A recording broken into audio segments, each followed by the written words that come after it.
como todos los jueves a las 10 de la mañana, desde los estudios de Radio Centenario, comienza Cambio de Rumbo, un espacio de compromiso socialista para difundir las ideas de izquierda en nuestro país, con la participación de Federico Kramerman. Reconociéndonos en el pasado, nos encontramos en el presente y soñamos el futuro.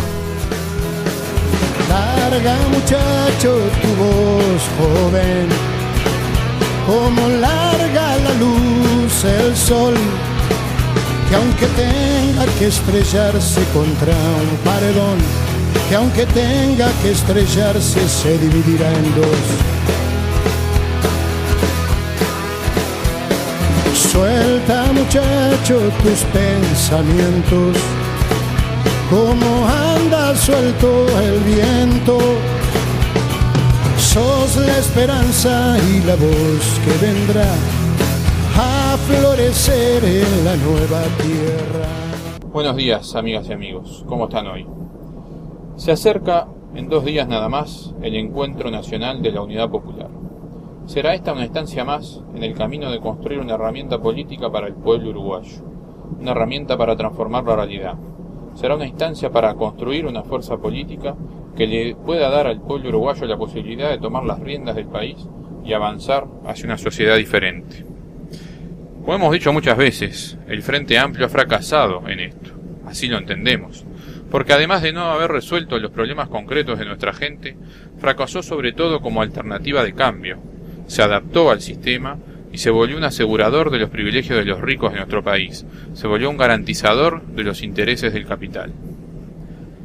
Pero las autoridades de nuestro gobierno no reconocen este fracaso, es más, no reconocen esto como un fracaso, y nos muestran la situación actual y lo hecho por ellos como resultado de haber sido serios, de haber realizado una gestión seria y responsable, de no haber hecho locuras, como nos suelen decir, de haber hecho aquello que se podía hacer.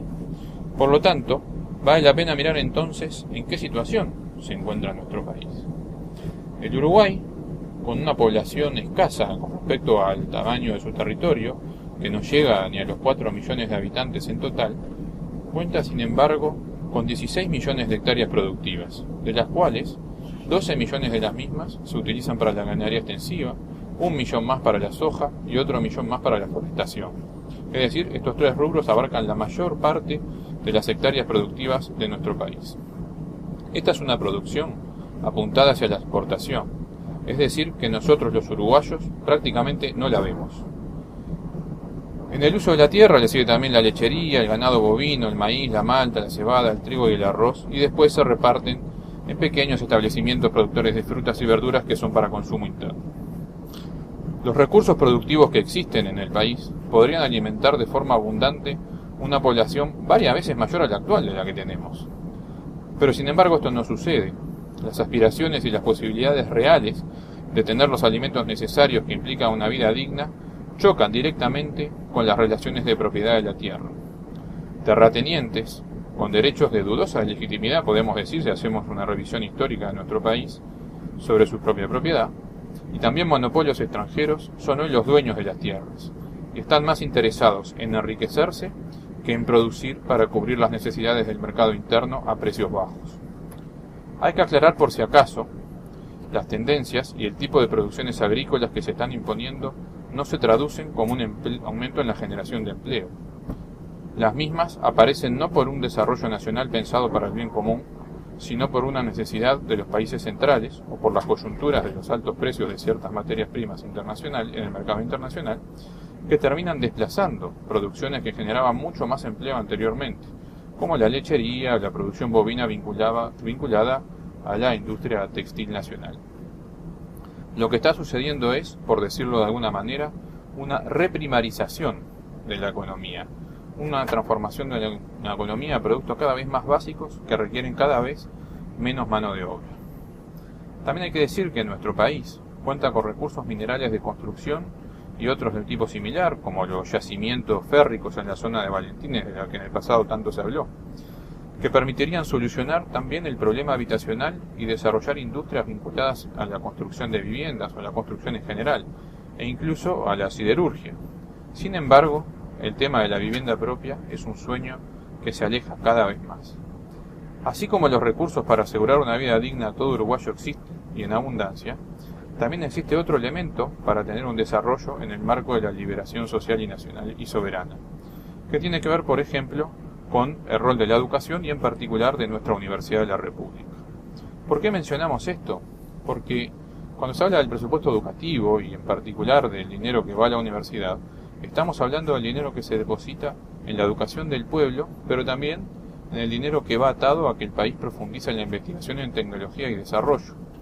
Está claro que un modelo sojero y celulósico como el que se implementa hoy en el Uruguay no requiere una mayor inversión en investigación y en tecnología. Lo que estamos queriendo decir con esto es que el país, si quiere y si se dedica y se decide a ello, tiene la capacidad de formar tecnologías propias, técnicos propios para apuntar a un desarrollo autónomo y nacional y cortar con las cadenas de la dependencia. Ahora bien, cuando llegamos a este punto, tenemos que hablar entonces de en qué está invirtiendo el Estado, en qué se gasta el presupuesto del Estado. Y antes tenemos que ver entonces cómo se financia el Estado, de dónde sale el dinero, sobre los hombros de quién en el Uruguay recae el presupuesto público. Más conceptualmente podemos decir que el gasto del Estado es parte de la riqueza nacional, es decir, de lo generado por el trabajo de todos los uruguayos. Pero ahora bien, en el capitalismo sabemos que una parte importante de esa riqueza se la apropian los patrones, los capitalistas, en el caso uruguayo además, tanto nacionales como extranjeros. Porque en el capitalismo la producción de la riqueza se realiza socialmente, pero el tema está en quién se apropia de la misma, quién se apropia de la riqueza generada por todos. Y es aquí donde se expresa y se da la lucha entre el trabajo y el capital, lo que después llamaremos la lucha de clases. Y el día a día, esta lucha entre el trabajo y el capital se nos presenta todos los días y de distintas maneras. Cuando hablamos de salarios, cuando hablamos de impuestos, cuando hablamos del nivel de los servicios públicos, cuando hablamos del gasto social del Estado. Por eso, el gasto social, es decir, esa parte del presupuesto público que va en servicio del resto de la población, hay que entenderlo como una parte del salario social de los trabajadores. Hablaremos entonces de que un trabajador tiene un salario directo, aquel que le paga el patrón directamente por el trabajo que lo contrata, y un salario indirecto, que es el que viene a través del Estado en forma de servicios como salud, educación y el resto de servicios públicos. Porque de fondo, en todo lo que hay aquí, es siempre el interés del capital, el capital como un todo y el capital como cada capitalista en particular e individual, que tienen siempre el interés de aumentar su ganancia, que no significa otra cosa que aumentar la plusvalía.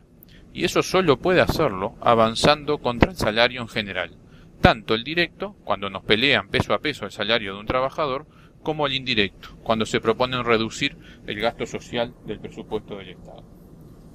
Pero volvamos ahora por un instante a ese gasto del Estado y a cómo se financiaba, que es la pregunta que hacíamos. Según las cifras oficiales del Ministerio de Economía, a febrero del año 2018, el presupuesto del Estado anual estaba en 58.000 millones de pesos. Pero hay que ver quién paga. De cada 100 pesos que entran al Estado uruguayo, el 58% se recauda a través del impuesto directo al consumo, es decir, el IVA y el IMESI. El IVA un 46%, el IMESI un 12%.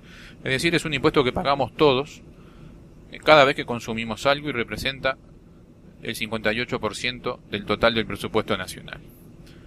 Luego viene el impuesto al trabajo, el IRPF, el impuesto al trabajo actual, que está en un 19% del total del presupuesto del Estado, y el IAS, el impuesto a las pasividades, a los jubilados, y el impuesto a los que ya trabajaron. Eso termina sumando 21%. Entre ambos, entre impuesto al consumo, como el IVA y el IMESI, y entre el impuesto al trabajo, como el IRPF y el IAS, tenemos casi un 70%, es decir, más de 2/3 del presupuesto estatal se financian de esta manera. Mientras que el resto del presupuesto estatal podemos decir que lo financian los capitalistas. Significa que el IRAE aporta un 13% del total del presupuesto y el impuesto al patrimonio un 5%. Entonces queremos decir que de cada 100 pesos que el Estado está gastando, solo un 18% lo aportaron los patrones y el resto, más de 2/3 partes del presupuesto nacional, recae sobre los hombros de los trabajadores. Entonces aquí vemos además para qué se está usando este dinero que en 2/3 partes se usa con el dinero de los trabajadores. Primero que nada, todos sabemos, se utiliza mayoritariamente en pagar la deuda externa, en pagar toda la deuda que además podemos considerar ilegítima, al menos hasta que no se audite la misma, y sus altos intereses. Se utiliza también para exonerar de impuestos al capital, es decir, esta torta repartida del Estado donde los trabajadores financiamos 2/3 partes del mismo, podría ser distinta si no se le exoneraran tanto dinero a los capitalistas en forma de exoneraciones tributarias por inversiones, por las zonas francas y particularmente a las multinacionales que se instalan en el Uruguay. Por lo tanto, volviendo a nuestro planteo del inicio, haber gestionado así el Estado y tener esta situación actual luego de 13 años de gobierno, ¿significa haber tenido un gobierno serio? Capaz que sí, si respondemos esta pregunta desde el punto de vista del capital, si nos ponemos desde el lado de las autoridades del Fondo Monetario Internacional que hasta han felicitado a nuestro ministro de Economía, claramente podemos decir que puede ser un gobierno serio, efectivamente. Ahora, lo que no podemos decir es que esto es haya sido el gobierno una fuerza política de izquierda que haya defendido el interés de los trabajadores. Por eso es fundamental que en el Uruguay haya una fuerza política de izquierda, una fuerza de cambio en favor de los que menos tienen, una fuerza política que tenga siempre que poner primero a los trabajadores. ¿Por qué? ¿Por qué? Porque en la lucha entre el capital y el trabajo hay que tomar partido sin vacilaciones, sin medias tintas, en favor de los oprimidos. La hora actual demanda la construcción de esta herramienta política. Este es el momento que estamos viviendo, y para nosotros esa herramienta política es y será la unidad popular. Por eso desde el Compromiso Socialista estamos abocados a construir fraternalmente con el resto de los compañeros que integran la unidad popular, a dar el debate programático y entre todos construir un programa y candidaturas de cara a las próximas elecciones nacionales que pongan sobre la mesa esta situación que estamos planteando y que pongan sobre la mesa un programa de izquierda cuya consigna sea los trabajadores primero. Por eso estamos ahora invitando a todos a participar este sábado 28 de abril del 8º Encuentro Nacional de la Unidad Popular. Esto ha sido todo, muchas gracias, los esperamos el próximo jueves. Esto fue Cambio de Rumbo, un espacio de compromiso socialista para difundir las ideas de izquierda en nuestro país. Nos reencontramos el próximo jueves a las 10 horas.